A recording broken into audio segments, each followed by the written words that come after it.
எங்கள் வாழ்க்கையில் வந்து கடவுள் வந்து இடைப்படுவார்னு நான் வந்து நினச்சி கூட பார்க்கல.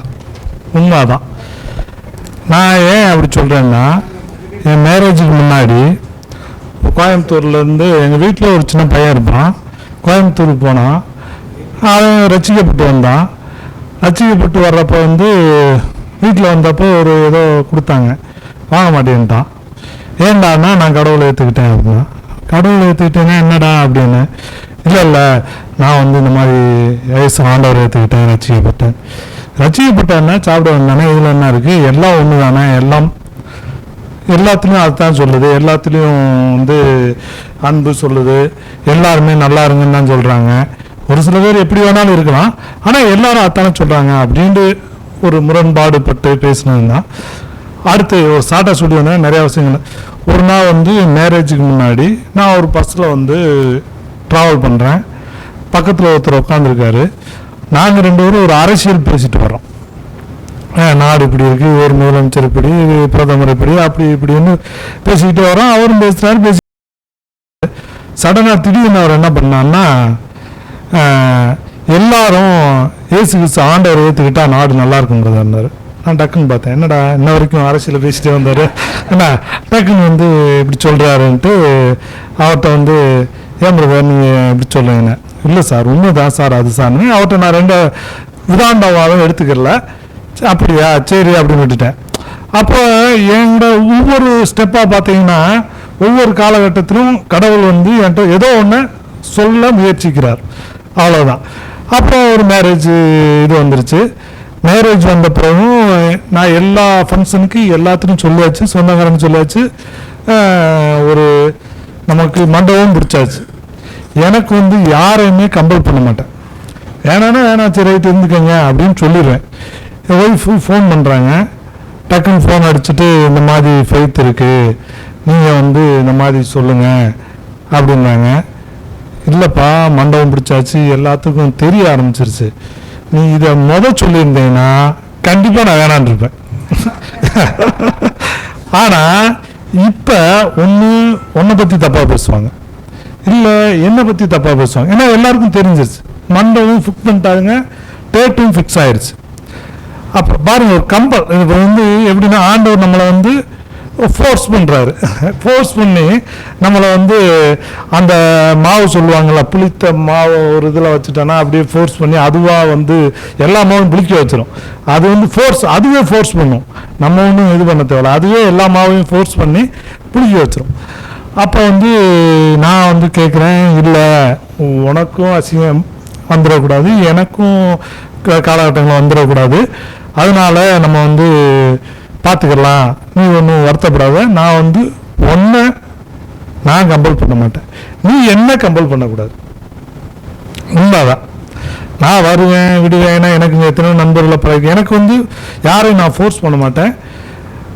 நான் சர்ச்சில் வந்து விடுறேன், ஆனால் நீ என்ன வந்து கம்பல் பண்ணிடக்கூடாது. சரி ஓகே அப்படின்னு வந்துச்சு. வீட்டில் வந்து நான் அதை இடையில சொல்லிட்டேன். அவங்க திடீர்னு ஃபோனை போட்டு என்ன பண்ணிட்டாங்கன்னா, சரி கேன்சல் பண்ணிடலாமா அப்படி இப்படின்ட்டாங்க. இல்லை நான் பேசிட்டேன், நான் எல்லாம் பார்த்துக்கிறேன், இல்லை நான் பேசிட்டேன், நீங்கள் ஒன்றும் செய்ய வேணாம், நான் பார்த்துக்கிறேன் அப்படின்ட்டு. இல்லை வீட்டில் சொன்னேன்னா அவங்க மாறுறாங்க. இருந்தாலும் எனக்கு வந்து வேணான்ட்டேன். அப்புறம் மேரேஜ் ஆச்சு. மேரேஜ் ஆன பிறகும் நான் போய் சர்ச்சில் நிறைய இடத்துல விட்டு வந்திருக்கேன், வெளியே நின்றுருக்கேன், வெளியே உட்காந்துருக்கேன். நான் போய் உட்கார மாட்டேன், ஆனால் எதிர்ப்பும் தெரிவிக்க மாட்டேன், உள்ளே போய் ரொம்ப உட்கார மாட்டேன். உட்கார அன்னைக்கு உட்காருவேன், இல்லாட்டி உட்காரணும், அது என்னுடைய விருப்பம் தான். நான் வந்து இப்படி அப்படி இருக்க மாட்டேன். அப்போ திடீர்னு எனக்கு ஒரு ப்ராப்ளம் ஒய்ஃப் சொன்னாங்க. இந்த ப்ராப்ளத்தை எப்படி வந்துச்சு, ஏன் வந்துச்சு, எதுக்கு வந்துச்சு. நான் எத்தனையோ தடவை சென்னையில் போய் ரூமில் தனியாக படுத்திருக்கேன். கோர்ட்டுக்கு தான் போகிறேன், கேஸ் விஷயமா தான். ஒரு நாள் அந்த ரூமில் படுக்கிறேன், என்னால் தூங்கவே முடியல.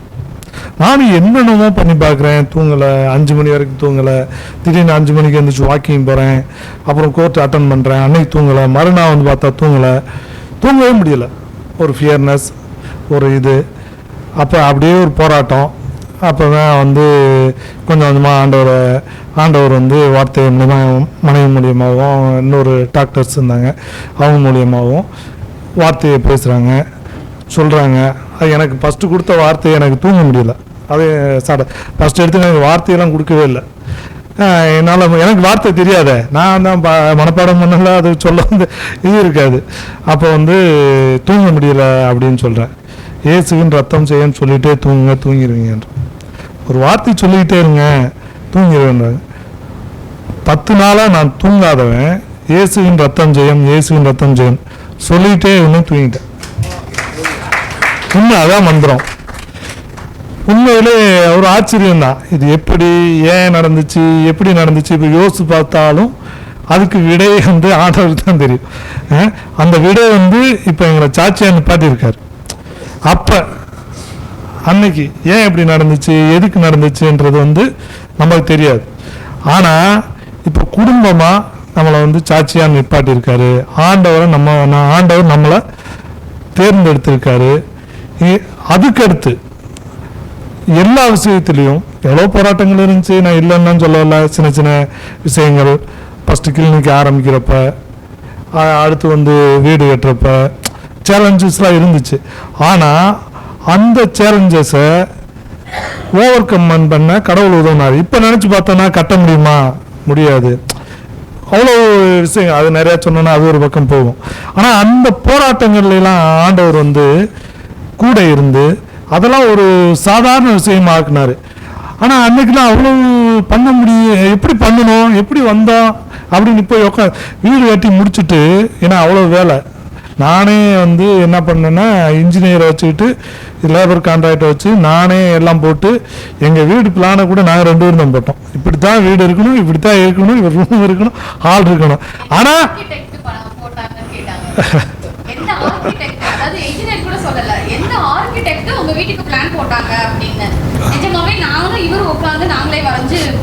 பிளான் போட்டுட்டு, ஆனால் அதில் என்னென்ன பண்ணணும், எவ்வளோ ஸ்கொயர் ஃபீட் வைக்கணும் இன்ஜினியர் தான் சொன்னார். ஆனால் இந்த மாதிரி அமைப்பில் தான் வேணும் அப்படின்னும்.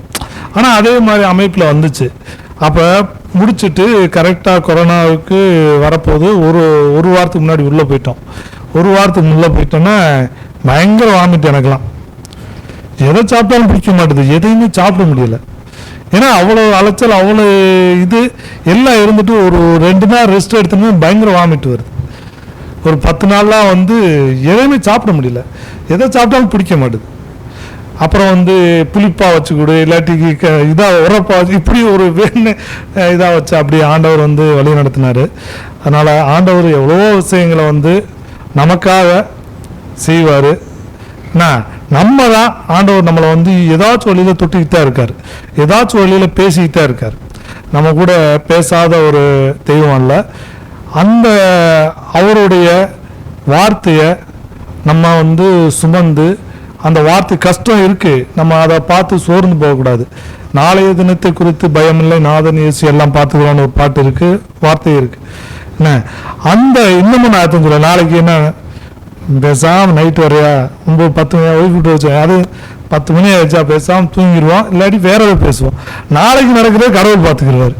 நாளைக்கு நம்ம இன்னைக்கு உட்காந்து யோசிச்சு இது பண்ணணும். அதனால் அப்படி கடவுள் வழியில் அந்த வார்த்தையை எடுத்து நம்ம ஓன் வைக்கிறப்ப நமக்கு ஒவ்வொரு விடுதலையும் கண்டிப்பாக கொடுக்குறாரு. இன்னைக்கு போராட்டமாக இருக்கா, இன்னைக்கு யோசிக்காத, என் நினைவுகள் உன் நினைவுகள் அல்ல அப்படின்னு சொல்லியிருக்காரு. அவருடைய நினைவுகள் வேற, நம்மளுடைய நினைவுகள் வேற. அதனால நம்ம போட்டு நம்ம நினைவுகளுக்காக போராட தேவையில்லை. நம்ம வந்து நினைக்கிறோம், உங்க விண்ணப்பத்தை கேட்பாரு, உங்க விண்ணப்பத்தை காண்பவர், உங்க கண்ணீரை காண்பவர், அந்த விண்ணப்பத்தை நிறைவேற்ற வல்லவர் அவர் தான். நம்ம வந்து விண்ணப்பம் நம்முடைய உள்ளங்களில் ஆழத்தில் உள்ள விருப்பத்தை அவர் அறிந்திருக்கார். இன்னைக்கு காலையில் கூட எனக்கு அதான் மெசேஜ் சர்ச்சில். உங்க உள்ளத்தின் ஆழம், உள்ளத்தில் நம்மளுக்குன்னு ஒரு உள்ளத்தில் இருக்குல்ல, மேலோட்டமாக இருக்குது ஒன்று, உள்ளத்தில் ஆழம் இருக்கும். அந்த ஆழத்தின் விண்ணப்பத்தை வந்து கடவுள் அறிஞ்சிருக்காரு. அதன் காலத்திலையும் செய்வார். நம்ம அதுக்கு முன்னாடி அவசரப்பட்டு உடனே நம்ம எப்பயுமே வந்து உடனே அதன் காலத்தில் நேர்த்தியாக செய்வார். அதற்கு நம்ம வந்து காத்திருக்கணும், தேவ சமூகத்தில் இருக்கணும், அவருக்கு ஒப்பு கொடுத்து அவர் நேரம் வர வரைக்கும் நம்ம வெயிட் பண்ணி காத்திருந்து அதை பெற்றுக்கொள்கிறப்ப அதை விட பெரிய சந்தோஷம் நம்ம வாழ்க்கையில் எதுவுமே கிடையாது. தேவன் அந்த மாதிரி எங்களை வழி நடத்தி கொண்டிருக்காரு. அதற்காக கோடான கொடி செலுத்துறோம். இந்த வாய்ப்பை கொடுத்த இந்த எல்லாருக்கும் எனக்கு நன்றி தெரிவித்துக் கொள்ளணும், தேவனுக்கும் நன்றி தெரிவித்துக் கொள்ளணும்.